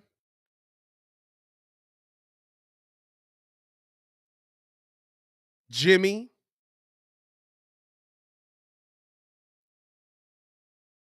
Like that. I'm kind of out of players at that point. You know what I mean? It's not the makeup of the league anymore. Jokic. Relax. KD. What are y'all talking about? We watching the game?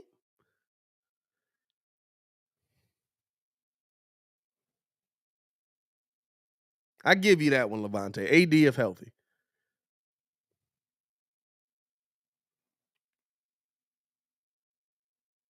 Jaren Jackson is a two-way player. Agreed. Jaren Jackson's a role player on that team, though.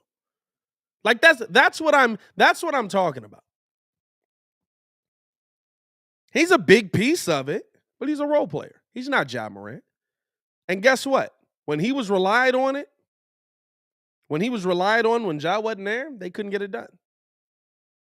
Because you need that player that can be an offensive god.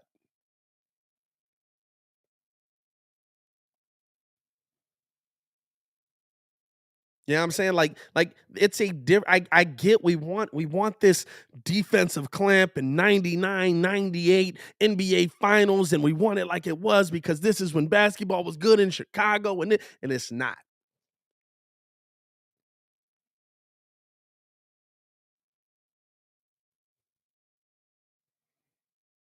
And heck, for everybody that wants a two-way player, when I said Rudy Gobert, didn't nobody want him. He makes $40 million a year. When he takes 10 shots, he scores 20 to 27 points a game. Now, nobody want that. I don't want that. Right?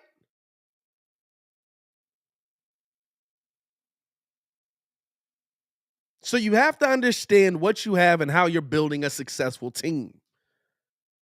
You build a successful team with some offensive players, and then on top of that, to take it to that next level, you add in maybe a two-way player. You add in a disgruntled superstar that's really good. You add in, you know what I'm saying? Like,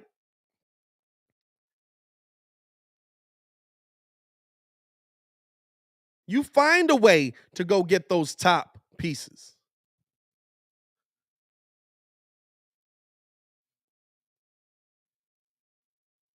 But you know what they don't? I'll guarantee you one thing. I'll guarantee this. Nobody's coming to the Bulls 2 years ago with Jim Boylan here.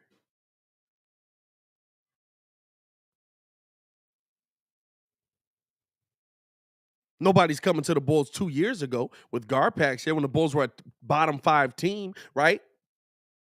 People coming now. People want to be here now.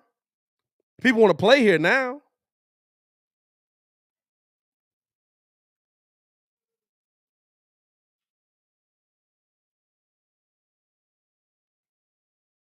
Yeah, I mean, like that's a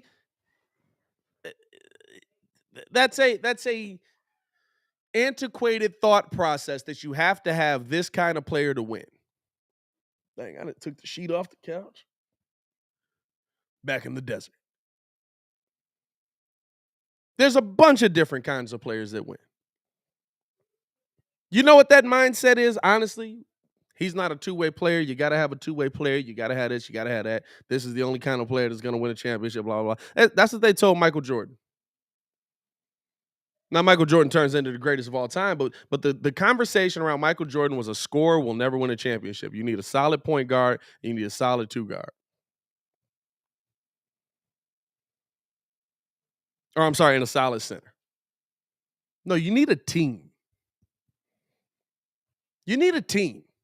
And guess what? If my shooting guard gives me 27, 7, and 5, I can find a way to build around that.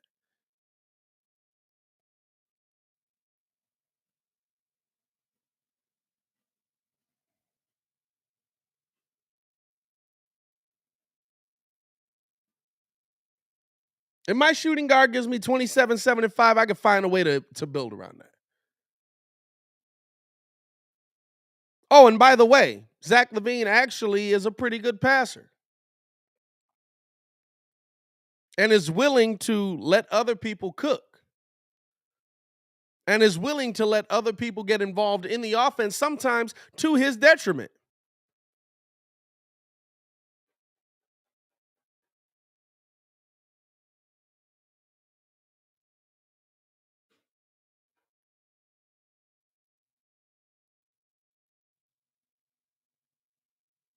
I think this Bulls team is going to be in a really, really good place moving forward. And it starts with re-signing Zach Lavine. Now, it also starts with the health of Lonzo Ball.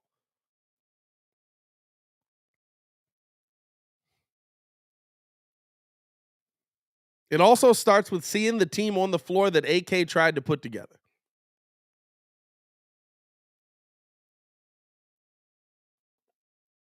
And maybe Zach Lavine at some point in there, you get a handle. I give you that, broski, man. He need a little bit of a handle. He got to get them handles together.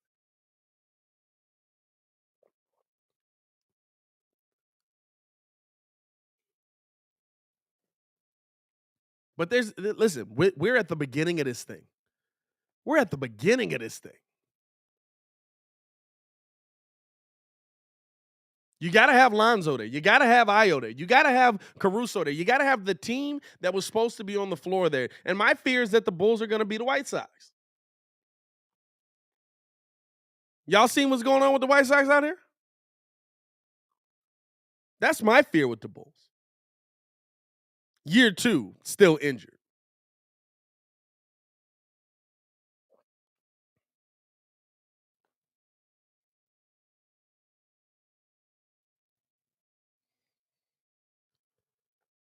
Eli, no way I'd want DeMar, P. Will, and Rudy on the court all at the same time. No spacing whatsoever.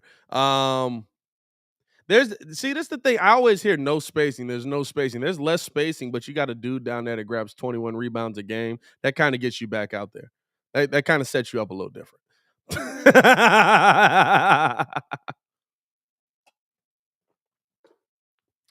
I love just chopping it up with the chat. It's a good day to just chop it up with the chat, man. Because hey, listen, I know y'all looking at me like, why in the world is he just sitting in the desert? Everybody keeps saying the desert. That's funny. No, it's because the crib the crib has no power, so we had to come up to my parents to so I could still do the show for y'all. Shout out to y'all. Let's see what we got. Let's see what we got in the chat. Eco Bean says, right, it starts with health and growth of Lonzo Ball. The Bulls went out of their way to add Zoe as a PG. Yeah, but Lonzo's going to be huge. Lonzo's going to be huge for them, right? Lonzo's going to be, he's got to be. You paid him $80 million. You have to see more from him. You have to see him, moving in the right direction. And we haven't seen a ton health wise. From Lonzo Ball. I think that the biggest issue that I've got with Lonzo, or not issue, I guess, is the biggest concern, I should say, that I have with Lonzo is that we've heard nothing about him. We're to the point, y'all realize, right? Like, say the Bulls made a historic run. Say the Bulls make a historic run, year one, we make it to the NBA Finals. The entire time we're talking about if Lonzo Ball comes back, if Lonzo Ball comes back, if Lonzo Ball comes back. Lonzo Ball still couldn't play. Lonzo Ball still couldn't be on the court for the Bulls right now to this day. We're over 4.5 months away from that. That's my biggest concern.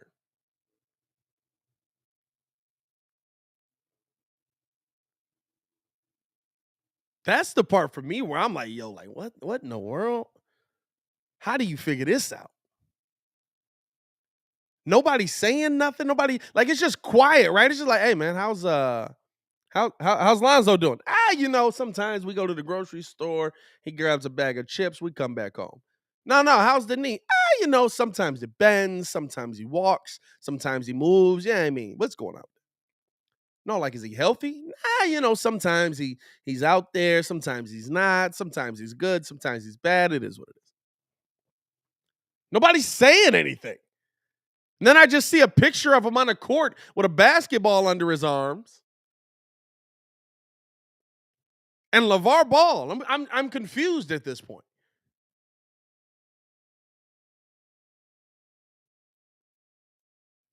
Like, honestly, like, I just want to know, is he healthy? Or is he going to be healthy? Or is he going to be moving in the right direction? Is he going to feel better? Is he going to improve? Is it like tell me something.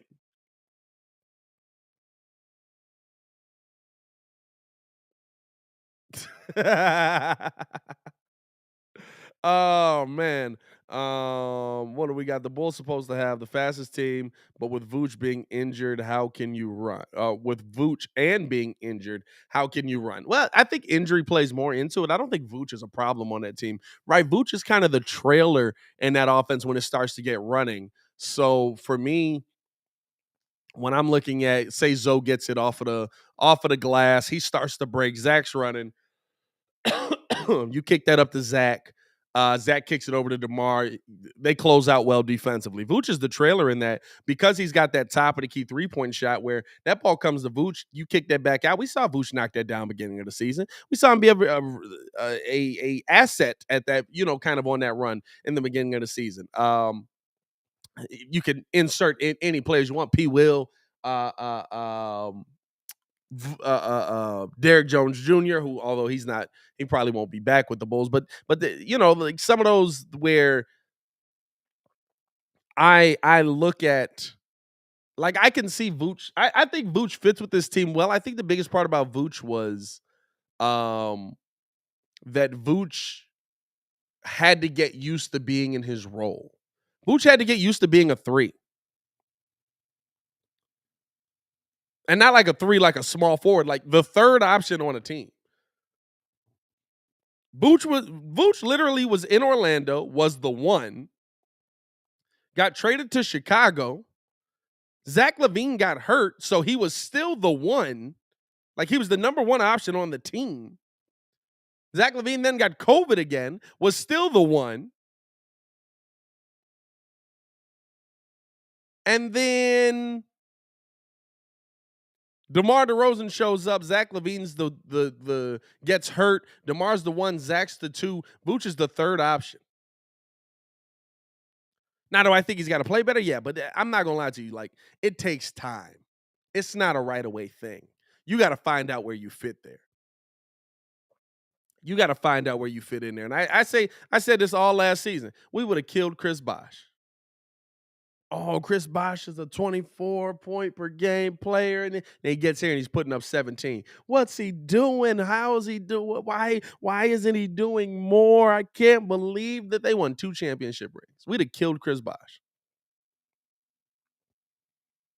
We literally, and Chris Bosh is probably going to go to the Hall of Fame for what he did in Miami and Toronto. Because he was balling out in Toronto. But mostly for what he did in Miami, winning 2 rings, being a part of that 3PT. He's probably going to go into the Hall of Fame.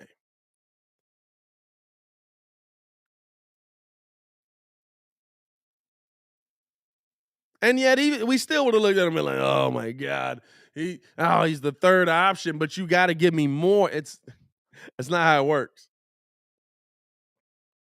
Now, I will say in different situations, the knock for me with Vooch is that when he was put into being a higher option, there were times where he was the 1st option. There were times where he was the 2nd option. I think in that Milwaukee series, Vooch was your number 1 option.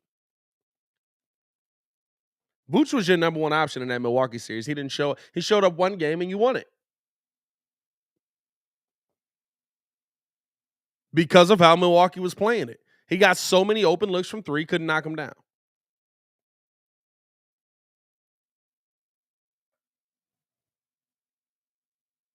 And unfortunately, it's the kind of offense you had to run. But it's. I think that's my bigger knock on him. But also, like, dog, your role changed 2-3 times in a season. I'm the 2. I'm the 1. I'm the 3. I'm the 1. I'm the 2. What Shaq say? Hey, you got it. You can't go 2-3 back to 2. When they were talking, or no, 1-2 back to 1. When they were talking about the time on the clock, that's how it was. So Sean, let's just agree that he's a good trade piece. He's a good trade piece because other teams see his value. That's the other thing, right? Like in a free agency where like Vooch could be traded or Zach LaVine might be signed elsewhere. The rest of the world is like, please God, send us Zach LaVine. And Bulls fans are like, oh, I don't know if we can give him $200 million. Literally every other team in the NBA is like, please let the Bulls not re-sign Zach LaVine. Please let them Garpax this and fumble the bag. Please. And then like everybody else is literally like, and then Bulls fans are just like, hey, get this guy out of here.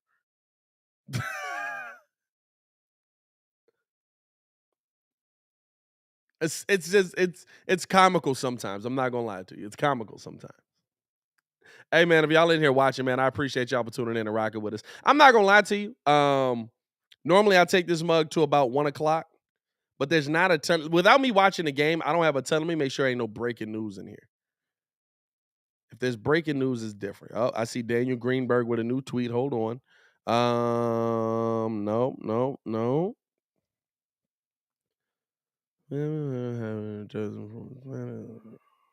I talked about that already. I'm just trying to see if it's anything new that I haven't hit on. Be a draft problem. Yeah. Because I told y'all, like, I'm not gonna like stretch into. Well, you know what? I can't do this. Drop some questions. We'll do question of the day. Drop some questions. We'll do questions of the day, man. Before I get up out of here, we can finish it out with that because y'all be dropping some interesting questions in this mug. I don't think we got any on the Twitter. I wasn't able to tweet, bro. That was the other thing yesterday too. I do want to apologize to everybody in the chat that pulls up for the finals live calls. I was trying to get that.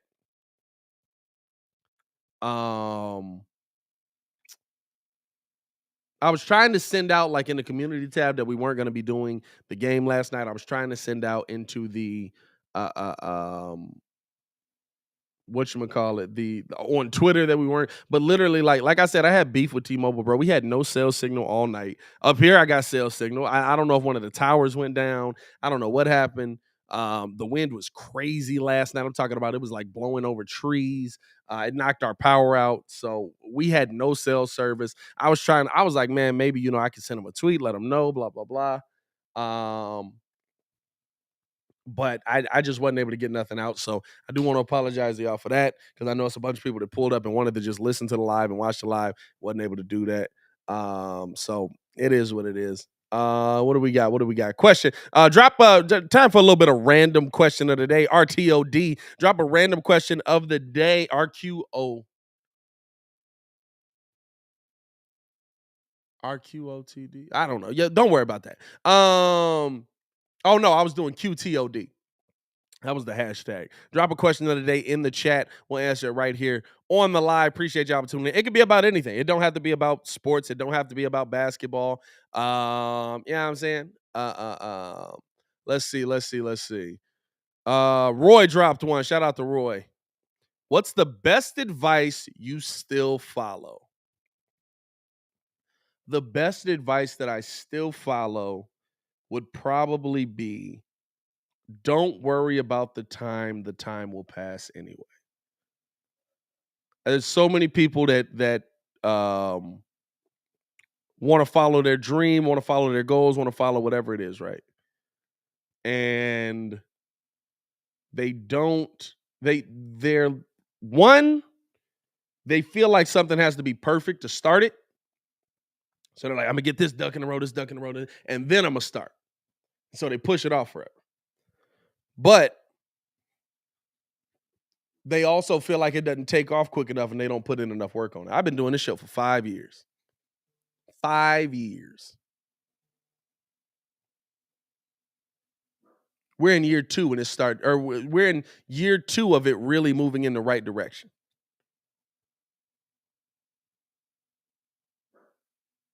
I guess I'm back. We're in year 2 of it really moving in the right direction. Of consistent growth, right? Time's gonna pass anyway. You might as well do what you love. Broski Bear dropping a question. Shout out to Broski Bear. Drop a question in the chat. If you're listening, if you haven't done so, either way, hit that like button. Is Patrick Williams a future star for the Bulls or future role player? Is he a small forward or power forward? I think Patrick Williams is a future star, based on different metrics, right? I think that Patrick Williams, scoring wise, could be a Luol Deng type of scorer, 18 to 21 points a game. But I think Patrick Williams will be one of the best defenders in the NBA and will absolutely be in the running for Defensive Player of the Year. So for me, that could be that's a future star for me. If you could do it on both ends, yeah, I'm saying like a Jimmy Butler's a star to me. He's not a superstar, but he's a star. I don't know if Patrick Williams will be a superstar. Yeah, you got to be 25 points a game. Best defender, one of the best defenders in the league, leading the league, or up there in rebounds, helping this team get to a championship, winning a championship. I don't know if Patrick Williams is a superstar. I hope he is. But for me, Patrick Williams is definitely a future star. Isaac says, have you seen Jurassic World yet? I have not, but I've heard very mixed reviews on it. Some people were saying it was good. Some people saying it was worth seeing in theaters. Some people saying that it was boring. One guy said he fell asleep in the theater on it, but I also don't think he likes dinosaurs. So I don't know why he went to see it. Just the nostalgia of the movie, I guess. So I don't know. That's an interesting one. But yeah, I probably would have. I do want to see it. I want to still go see it in theaters. It hasn't been tainted for me that much, but we'll see on that. What else do we got? Question from Shay. Was Andres Nocioni Joakim Noah before there was a Noah? No. Andres Nocioni was never one of the best players in the league. Joakim Noah was definitely one of the best defenders in the NBA. At one point, he won Defensive Player of the Year, of course. Was one of the best defenders in the NBA. He was one of the best passers in the NBA. He was one of the highest IQ players in the NBA. Andres Nocioni was a really, really good player. But for me, it was more novelty of the team. He was a heck. We looked on Bulls. He was one of the more underrated players that the Bulls looked.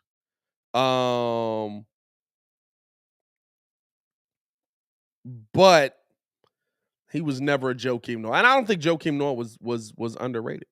What do we got from Baki? Baki dropped something. Report. Jazz want a star young player and draft picks in trade for Rudy Gobert. Is Coby White still a star young player? Coby White in the 18th for Rudy Gobert. Coby in 18th. Rudy Gobert. Just one. I don't know. Question. Bigger need in your opinion, Bulls, size, shooting, facilitating, else. Shooting. Everything else can be negated. Biggest dude in this Boston series is Robert Williams. How tall is he? Because, what are they, both 6'10"? Got to be able to shoot.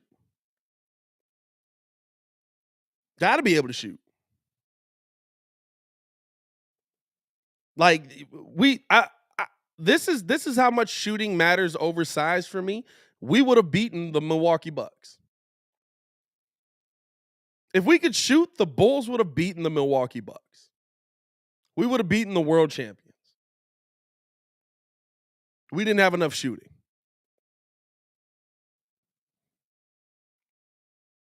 CJ The Truth says, did you watch The Boys? I haven't watched The Boys. I've heard that The Boys is good. I'm going to be real with y'all, dog. I don't watch too much outside of anime and sports, and more so sports than anime right now because this is what I'm doing for work. So I don't get an opportunity to watch a lot of like the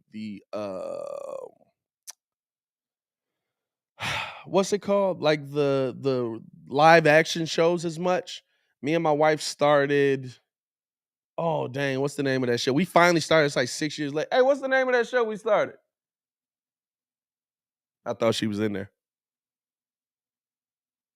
Maya, you in there? What's the name of that show we started with Jim? What's the name of that show we started with Jim from The Office? Oh, Jack Ryan. Yeah, we just started Jack Ryan. That's probably the first real life show I've seen in a while, bro.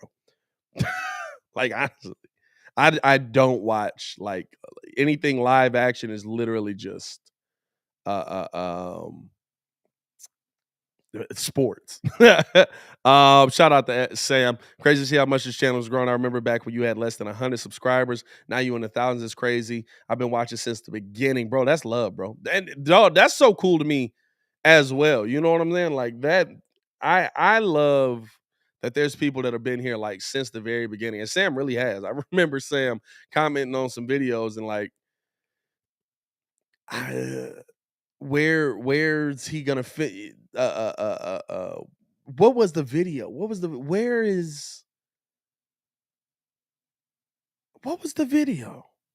I think it was a LeVar Ball video at that. Oh, I don't remember. Something about Lonzo Ball. It actually was about Lonzo Ball. So that's that's pretty funny that now he's on our team. But man, Sam been watching since the beginning, man. Shout out to you. What do we got? Check Twitter real quick. Hold on. Baki said check Twitter. Usually when Baki say check Twitter, that means that we got an update here on something. What's going on?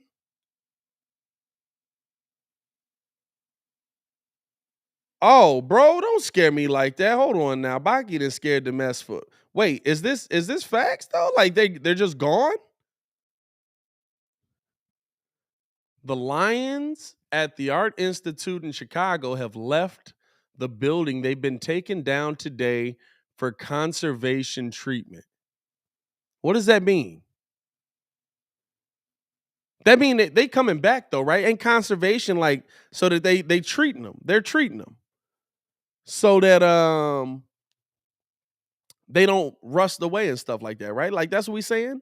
You can't take down the Lions permanently, bro. That's a staple. You can't take down the Lions permanently. Good Lord, I got the sheep coming down over here. Trying to stay in the desert out here, my boy. Don't do me like that. Jack Ryder is a good ceiling. Did I see Ann? I don't even know what that is. I thought I seen another Patrick Williams question. Everybody, Robert Williams is 6'10", P. Will 6'8". Yeah. So is Pat Williams best at the 4 or the 3? I think he's a 3. I think he'll be better at the 3. Because of his size, length, and the ability to attack smaller threes in the NBA, as well as being able to have the ability to defend them. I think you have to take into account that P. Will is also at this point, 6'8's a switch kind of player. 6'8 could be a 4, 6'8 could be we've seen 6'8 be a 5. Yeah, I mean, like, it's not something that I love, but I think he's better at the 3, but I don't think that he's limited at the 4 either, right? Because I do believe the thing with P. Will is, like, everybody's like, "Oh, P. Will struggled. He didn't play. He literally didn't play." And in the games he did play, all we saw was progression and growth. He had a 35-point game versus Minnesota. Had a couple of nice games to finish out the season. Like, I think he had a 20-point game somewhere in there as well. And he had 2 20-point games in the playoffs. Oh, he was the only one out there shooting. Well, it worked. They rolling them up so they last longer. That's what I thought. They're oiling them up so they last longer. That's what I thought. Temporary down to clean. All right, yeah, that's what I thought. Because, dog, you can't get rid of the Lions, bro. That's a staple of Chicago, bro.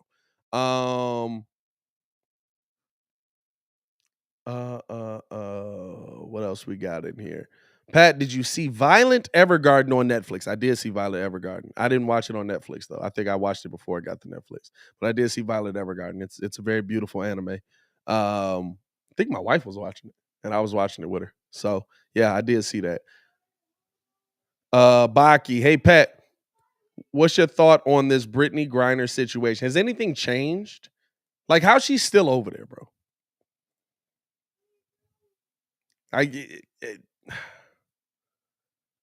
I don't know, bro. Like, it's ridiculous that she's there. It's ridiculous that she's been jailed. It's ridiculous that she's still over in Russia for a vape pen, bro. Like, good Lord. Like, I don't agree with vaping either, but, like, I don't think you should be locked up for it. Good Lord. Like, I just think you should be talked about and clowned on. It's so stupid. They're extending her again to July 2nd. Yeah, this is a ploy to, like, try and mess with. Basically, I think it's trying to just, like, mess with the U.S. essentially. Like, I don't know what. There's no reasoning for keeping. There's no logic behind it. I should say. There's no logic behind it. It's. I don't know. Get her home. That's all I say. Question: realistic ceiling for Ayo Dosunmu. You know what? When he first came in the league, I said Kirk Heinrich, and I thought that was being good. I think in my video I said, did the Bulls get the steal of the draft? And I think I was right on that. But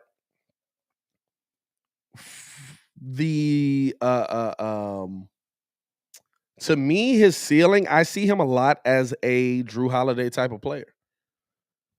I see him a lot as a Drew Holiday type of player. I think Ayo will get to the point where we have to ask the question, do we want to hold on to Lonzo Ball?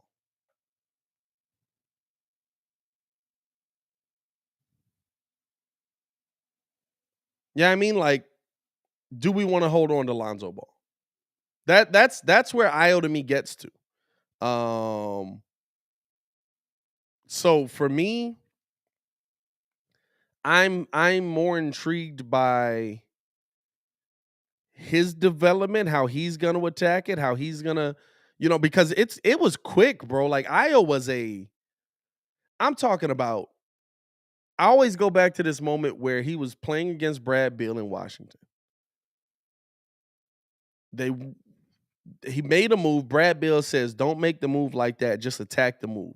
And the very next question, the very next play, he makes the move, knocks it in. That's how quick Ayo's developing at the NBA level.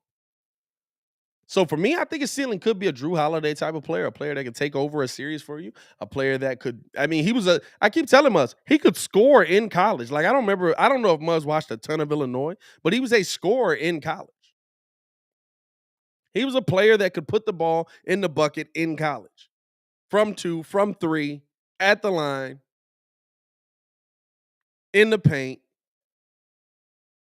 Did a good job running pick and roll. Like, so I'm not. I think Ayo Dosunmu is becoming quickly what we hoped Coby White would have.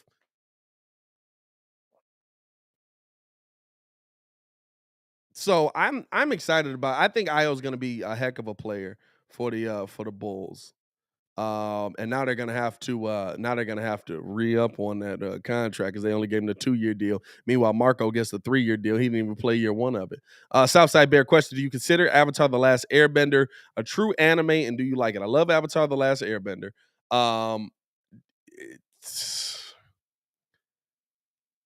I would consider it anime, but then again, I'm a silly American. You know what I'm saying? Like it. I like it. I've always thought of it as anime. I've never not thought of it as anime, but I understand why they make the distinction on it. But I've always been an Avatar fan, so I don't care if it's anime or not. It's mad entertaining. And don't muzzle Appa. That's what I'll say about that. Here's a question from Baki again. Or here's a question for everyone. Should Johnny Depp copyright Megapint? Absolutely, because I poured myself a few Megapints out here. And I've said Megapint every single time. Every single time. Anthony Wright drops a question, says, what do you think about the Sky season? I'm intrigued by the Sky. I think they've got a chance to run it back. I think they've got a really, really good chance to run it back. But I think that they're going to it's going to be tough to beat the Aces. I'm not going to lie. How the Aces are playing, they are balling right now. They have taken this league by storm. Why can't I think of their coach name right now from the Spurs? She's absolutely come in and implemented some stuff that has immediately worked. So I am very excited by but I do think that the Sky have a good chance to run it back because I think having that championship experience, understanding how to finish and how the WNBA series work with the 3-5 and you know what I mean, like 3-5-7. Okay, you find some ways to win. Shay just throwing questions out there. What's he say?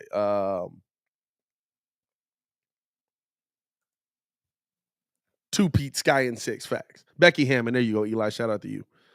What do we got, Shay? 2008 playoff series against Boston was the most underrated series post Jordan era. I don't think it was underrated at all.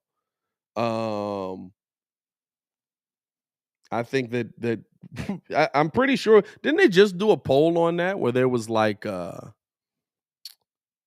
best playoff series of all time, and that was like 7? Like some of the best playoff series, like not including NBA Finals, I think it was. And that was like 7 all time or something like that. I don't think it's underrated. I think a lot of people think of that series because the Bulls, that was a fun series to watch if you weren't a Bulls fan. You know what I'm saying? And you got to think about it, right? Like that team, everybody in the rest of the country was rooting for the Chicago Bulls. Everybody in the rest of the country was rooting for the Chicago Bulls to win that series. Because they were the underdog. They were the liked team. They were the baby Bulls. They were making it happen. Derrick Rose is a young gun. He takes them to 7. Ben Gordon knocking down threes left and right. Choop, choop, choop. You know what I'm saying? Like,